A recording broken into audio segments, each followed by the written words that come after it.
vibrational frequency of a question is different than the frequency of the answer. The frequency of the problem is different than the frequency of the solution. So, of course, you're going to uncover problems and questions. That's the whole point of sifting through contrast. It's necessary for expansion. But what we would like to encourage you to do is not get so carried away in your justification of the reason for the solution. You just don't have to explain it to anybody. Knowing that you want it is enough. If this time-space reality has the wherewithal to produce within you clarity of desire, it is our absolute promise to you that it has the wherewithal to give you the actualization of that desire. No exceptions ever. No exceptions ever. If you can want it, you can have it. But you've got to achieve the frequency of what you want. You can't be sad about not having enough money and let the money flow because you're blocking it. So step 1 says you got to want it. You got to focus upon it. And contrast causes you to do that all day, every day. Step 2 says what is asked is given every single time. But here's the part of that you don't like. It's given to you in vibrational form. And you say, well, whoop-de-doo. I can't spend that. I can't vacation with that.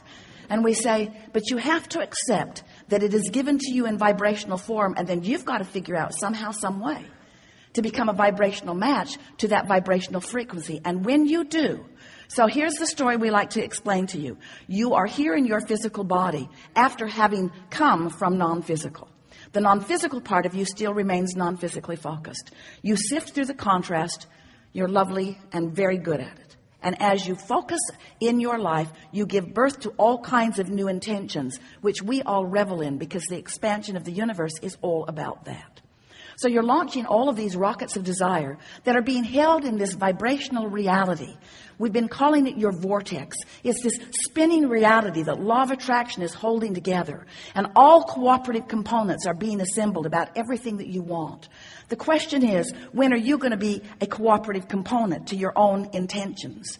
And the answer to that is as soon as you stop complaining, as soon as you stop missing it, as soon as you stop having conversations about what's going wrong, as soon as you stop joining those blogs or those television programs that are beating the drum of what's gone wrong all the time.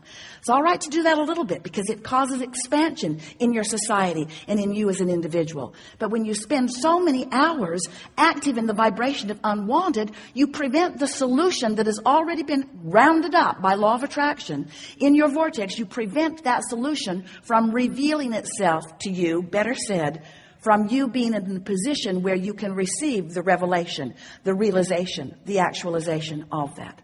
So step 1 is you ask. Step 2 is source answers. Step 3 is you got to line up with it. So we've been calling that the art of allowing. And it is an art, friend. You have to practice it. It's something that will be with you always. You're not this alignment with source, this alignment with what you want. It's not like your college diploma where once you've got it, you've got it. It isn't like that. It either is or it isn't in the moment. And you can tell by the way you feel how you're doing with that, you see. So here's all this stuff. It's amassed. It's in your vortex. It's there for you. We see it. We love it. We benefit from it. We thank you for putting it there. We revel in the expansion of the universe, while you often complain that it hasn't shown up yet in the way you want it to. So you've got to find some way of positioning yourself vibrationally so that what's in your vortex can come to where you are. So we are presenting to you, we've been doing it for a while, and we're writing the book, The Grid, so that you can get the sense of the grid meaning your point of attraction. Because you've created a vibrational version of you that is beautiful to behold. But most of you are not even coming close to living the vibrational version that you have created because you're so busy, we love you so much, sloppily observing anything and everything around you, rather than deliberately preparing your point of attraction, deliberately preparing your grid so that what's in the vortex can flow into it. And when it starts flowing, oh, you know it. It flows with ideas. It flows with energy, vitality, we mean. But it also flows with rendezvous. It flows with things just seeming to come out of the blue. It flows with phone contacts. It flows with money coming to you in unexpected ways. It flows to you in promotions. It flows to you in good impulses when you drive. It flows to you in bodily conditions. It flows to you in physical vitality. It flows. Your grid is filling in all the time. But when you have deliberately sifted through data, when you have consciously launched a rocket, when you have consciously acknowledged that you want this thing that you don't yet have, but you believe you can have it because you know the laws of the universe, and you believe in your ability to focus yourself into a grid perspective that will allow the movement of it from the vortex into your reality, because you know all of these things now, when contrast comes, you say, oh good, more rockets to launch. And as the rockets are launching, you say, oh, that felt good. Can't hold it because I'm not used to practicing it. Oh, it felt really good. That doesn't feel so good anymore. I really liked wanting that for a minute till I realized I don't have it. Do you remember those fresh desires when you were kids before your parents crushed your dreams? Do you remember when you believed in your own ability to create? Do you remember when you thought the world was on your side before so many convinced you that they weren't? That fresh flowing of desire. We want to help you to restore yourself to that. So you launch this rocket of desire, and then you recognize, because now you're more sensitive. You know that you want it, but you're not in alignment with it. And every thought that you think that contradicts what you want will give you an emotional feedback that will let you to know, this is what I'm doing. This is that thing I do. Right here, right now. I'm catching myself in the act. Jerry and Esther had chickens years ago, and they remember going out to the hen house one night. They'd forgotten to close it up. They like to close it up at night so that things didn't come and eat the eggs in the night. And there was a possum in the nest with egg all over its face. He looked so guilty. So negative emotion is you catching yourself in the act with egg all over your face. That you are in this moment defeating, that's too strong a word, well, we'll use it anyway, defeating, trampling, killing, pulling the wings off the flies of your desires. In other words, it's what you're doing. You're holding yourself in vibrational dissonance with the very things that you want, and the negative emotion is your glorious indicator that you're doing it now. You're doing it now. Esther's got easy buttons all over the house. That was easy. That was easy. That was easy. That was easy. That was easy.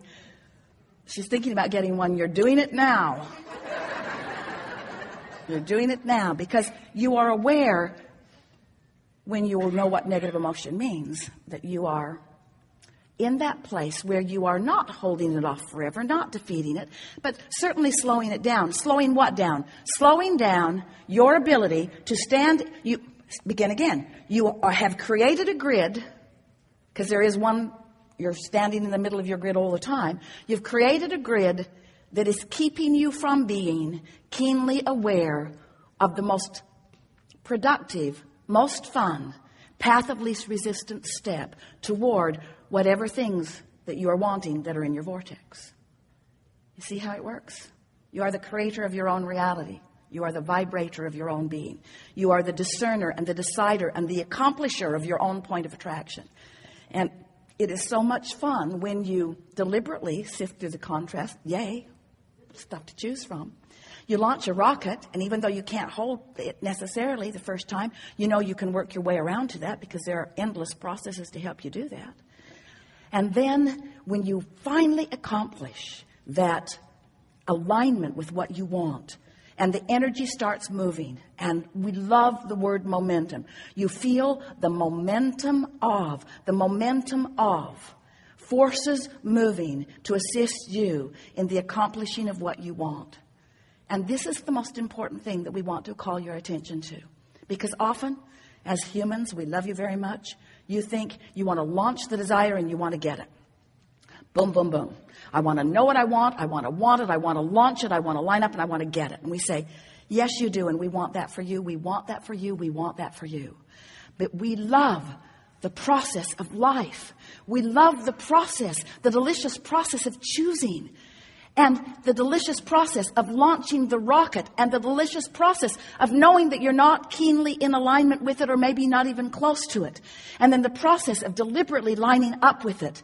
And then the conscious awareness of following your impulses, that intuition, that feeling of flow, that feeling of empowerment, that feeling of walking on air, that feeling of knowing that you can do no wrong, that feeling of all things working out for you. And then the manifestation. Because life is not about wanting and getting it, wanting it and getting it, wanting it and getting it, wanting it and getting it, wanting it and getting it. It's about wanting it and making your way to the receiving of it, you see. Sort of like orgasms.